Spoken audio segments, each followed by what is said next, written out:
In this video, I will show you how to add an existing user to an existing group using the command line. This method works on most Linux systems like Ubuntu or Debian. Let's start. First, open your terminal.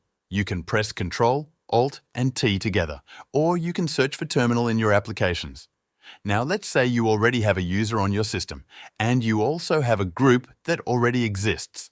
We want to add that user to the group. To do this, we use a command called usermod. The command looks like this showing on the screen.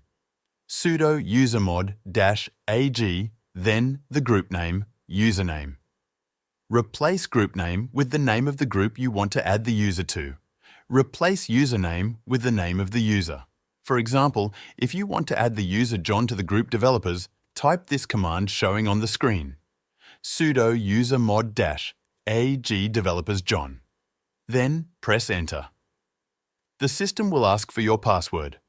This is the password of your current user with sudo access. Type it and press Enter again. The user is now added to the group. If you want to make sure the user was added, you can use this command, groups John. This will show all the groups the user John belongs to. If you see the group developers in the list, then it worked.